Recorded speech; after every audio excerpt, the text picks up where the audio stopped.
Good morning to you. I hope you're having a wonderful weekend. I wanted to talk for a few minutes this morning about motivation.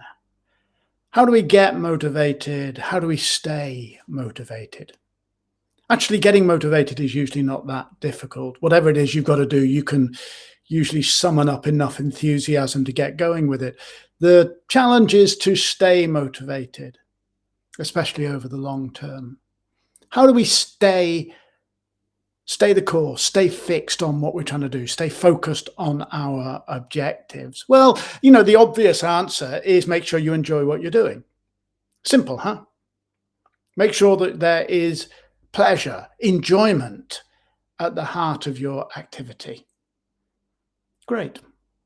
But it's not so easy, is it? I mean, that suggests that we should only do things that we like doing, and nobody gets to do what they want to do all of the time. Nobody can just go, well, I'm only going to do what I like. Sometimes people talk about deferred gratification. It's not a phrase I like. It doesn't work for me. It's a bit too Puritan for me. That sounds like you're saying, it's all right, you can hate what you're doing, you can get no enjoyment from it at all, but sometime in the future, you'll be glad you did it. It sounds like my mother saying, eat your vegetables, you'll grow up to be a big, strong lad like your father. And I'd look at my father and think, I don't want to grow up like him. Now they say, work hard and, save for a pension. And then you look around you and go, is my pension going to be worth anything in 50 years? Well, they say, you'll be promoted if you do this miserable work for the next 2 years. And you go, will this company even exist in 2 years? Deferring gratification means an unshakable faith in the future. And more than ever, the future seems unknowable. So I'm not too keen on the idea of deferred gratification.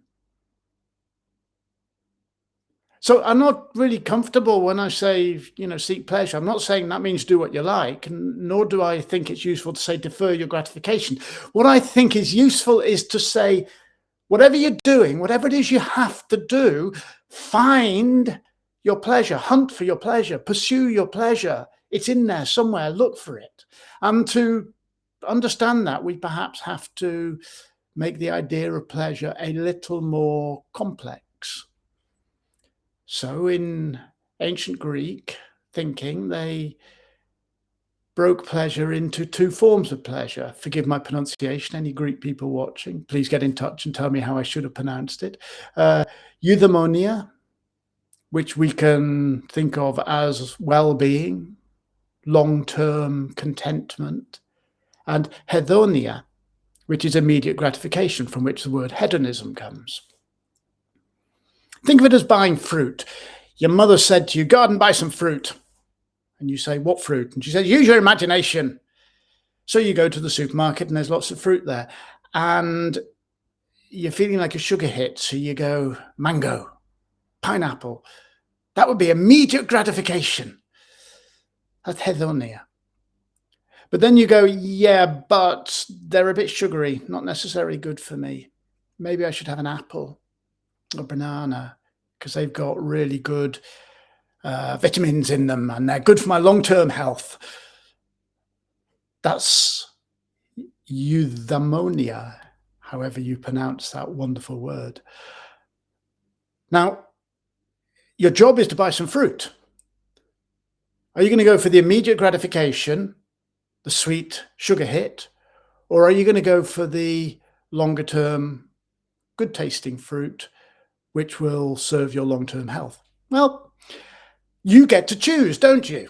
As long as you fulfill your objective of buying some fruit. Now, one of the things about this is that I, as a coach, I can't tell you which fruit to buy. I can't say, yeah, well, you should buy mangoes because they're going to give you immediate pleasure, because you might go, I don't like mangoes. Nobody can tell anyone else what their pleasure is or should be. It's something we must find for ourselves. As a coach, I can help you identify your pleasure, but I can't name what your pleasure should be. I can help you find your motivation, but I can't tell you what your motivation should be. We have to pursue our pleasure, and when we find our pleasure, we will find our reason for engaging in the activity we're engaging in. What if there's no pleasure? What if you just don't like what it is that you have to do? I would always challenge you to look deeper. I would always challenge you not to say, do I like this, but to say, what do I like about this? Even if you don't like what you have to do, what do you like about it anyway? So tomorrow is my anniversary, 3-year anniversary. 3 years ago tomorrow, I had a heart attack. I'd just come back from being in Greece for several months, and then I'd been several months in India. I'd flown over to Kuala Lumpur to do some corporate workshops in Malaysia. I'd got back to the UK for a few days, and I'd gone off to China to do some more corporate work, and then come back to the UK. Every time I was in the UK, I was driving north urgently to look after my mother, who was just transferring into a nursing home. Crazy time. All the time, this pain in my chest, and me going, it's nothing, it's nothing. Well, I've got some kind of torn muscle in my arm, which is blah, blah, blah, blah, blah. Well, I had a heart attack. Ended up in hospital for 10 days.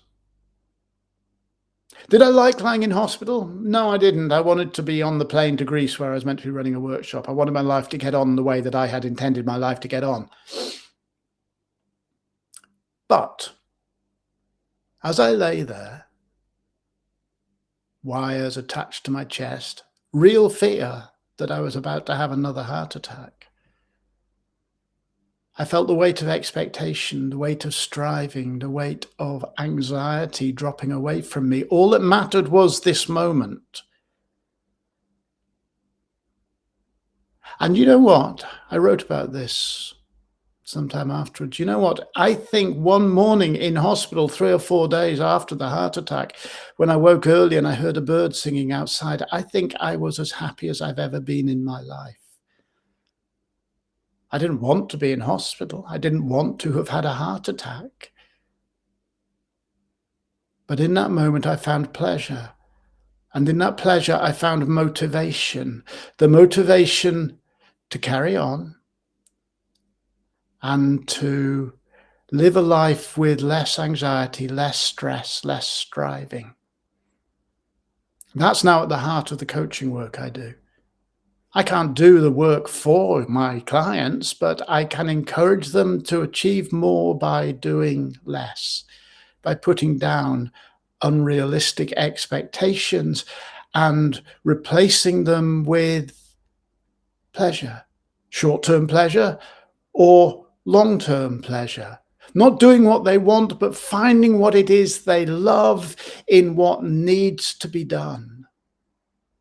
Of course, if you ever end up in a situation where there is simply no pleasure to be found in what has to be done, then put your head down and get through it.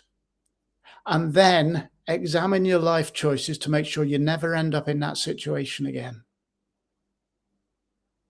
If you think I can help you on your journey through a program of coaching, drop me a line. We'll set up a call and we'll have a chat. Towards the end of next month, I'm going to be running a 1.5, 2-hour online workshop sharing 3 fail-safe instant ways to quieten your mind and get more focused. If you're interested in that, drop me a line too. Whatever you're up to this weekend, over the next week, whether you're motivated for it right now or whether you're looking forward to it with a certain amount of dread, dig deeper. What do you love about what needs to be done today? Enjoy your weekend, my friends.